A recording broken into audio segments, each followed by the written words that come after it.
Good morning.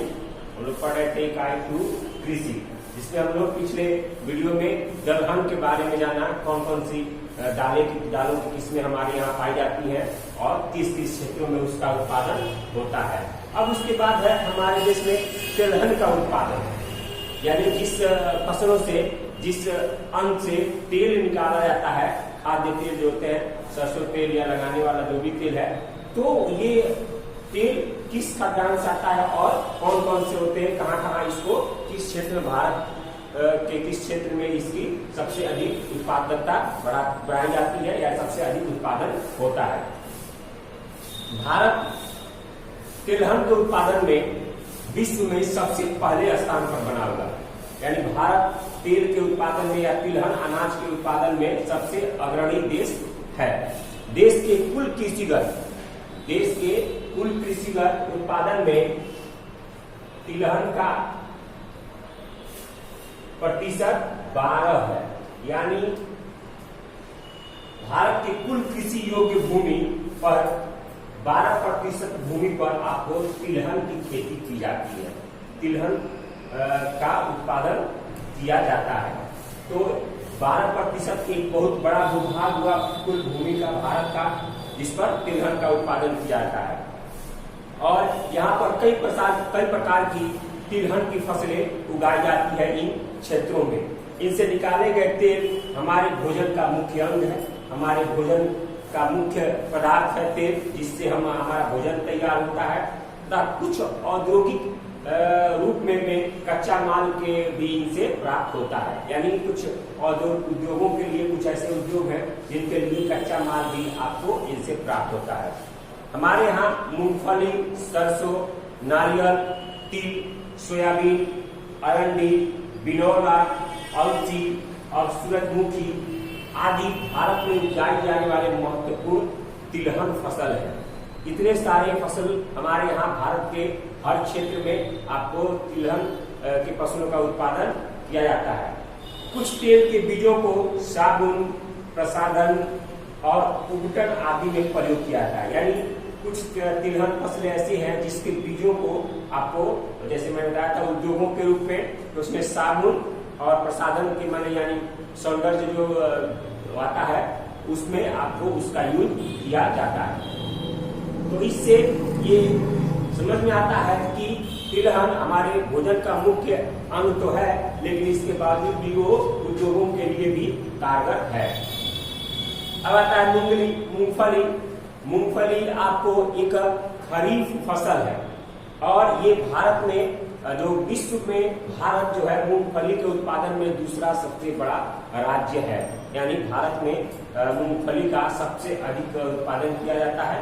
और कुल कृषि योग्य जितनी भी भूमि है भारत में, उसका 3.6 यानी 3.6% भूमि पर आपको मूंगफली की बुआई की जाती है, मूंगफली पैदा किया जाता है और उससे तेल निकाला जाता है।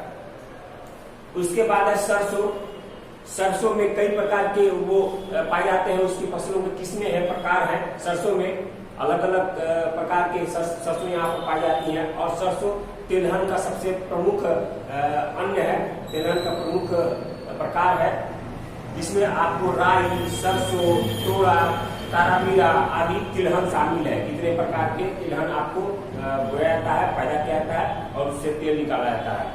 यह रबी फसल ही ये कहा जाता है, लेकिन ये उपोष्ण कटिबंधीय फसल है। रबी फसल की उपोष्ण कटिबंधीय फसल है, और इसकी कृषि भारत के मध्य एवं उत्तर पश्चिम भाग में रबी की मौसम में की जाती है। पाला यानी ठंडी के दिनों में पाला इस कृषि के लिए सबसे हानिकारक माना जाता है। अगर ठंडा लग गया इस फसल को तो ये फसल बर्बाद हो जाता है, इसलिए ये पाला जो है ठंडी के दिनों में ये इसके लिए सबसे खतरनाक होता है। इस कारण से इसके उत्पादन में बहुत ही अधिक प्रभाव होता है। इसके उत्पादन में वृद्धि के लिए नए प्रौद्योगिकी का विकास भी किया गया है, जिसमें उन्नत किस्म के बीज, खाद की सिंचाई की व्यवस्था भी की गई है। इसमें आपका जो सबसे बड़ा उत्पादन राज्य है वो है राजस्थान, जहां पर तिलहन का सबसे अधिक उत्पादन किया जाता है। इसके अलावा उत्तर प्रदेश, हरियाणा, पश्चिम बंगाल तथा मध्य प्रदेश हैं जो ये राज्य तिलहन के उत्पादन में काफी महत्वपूर्ण है और सबसे अधिक इसका सरसों का यहाँ पर उत्पादन किया जाता है। उसके बाद है तिलसी, यानी उसको एक और भाग में बोलते हैं अलसी भी बोलते हैं। इसकी ये भी एक रबी तिलहन फसल है और इसका औद्योगिक उपयोग होता है, ये उद्योगों के लिए भी महत्वपूर्ण है। तिल उत्तरी भारत में खरीफ फसल और दक्षिण भारत में रबी का फसल है, यानी मौसम के अनुसार अलग अलग मौसम में उसको दोनों भाग में लगाया जाता है। खरीफ और रबी दोनों फसल के रूप में इसको उगाई जाती है और पैदावार किया जाता है। सोयाबीन तथा सूरजमुखी भारत के अन्य तिलहन फसल है। सोयाबीन मुख्यतः मध्य प्रदेश और महाराष्ट्र में उगाया जाता है। ये दोनों राज्य मिलकर भारत का लगभग 90% तक सोयाबीन का उत्पादन करते हैं। उसके बाद आपको कर्नाटक, आंध्र प्रदेश, महाराष्ट्र आदि में भी होता है। सूरजमुखी आपको मुख्यतः कर्नाटक और आंध्र प्रदेश में सबसे अधिक सूरजमुखी का उत्पादन होता है और उससे तेल निकाला जाता है। इसके बाद है चाय, एक और ये तो एक प्रकार का पेय पदार्थ है और ये उद्योगों पर आधारित है। इसके लिए उद्योगों का स्थापना करना पड़ता है। ये जो कृषि है वो उद्योगों के लिए है, तो ये एक आपको पूंजीपतियों का काम है, पूंजी वाला उद्योग है। तो चाय एक महत्वपूर्ण उद्योग है। ये सदाबहार झाड़ी होती है जिनको बागवानी करके लगाया जाता है। बाद में उसकी पत्तियों को सुखाकर, काटकर उसकी पत्तियों को सुखाकर चाय बनाई जाती है। इसमें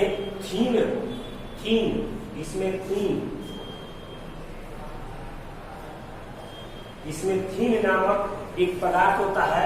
इसके पीने से हल्की ताजगी महसूस शरीर में होती है और ये भारत का एक महत्वपूर्ण पेय पदार्थ है। यानी कहा जाए तो भारत के लगभग हर घर में चाय एक प्रमुख पेय पदार्थ के रूप में है।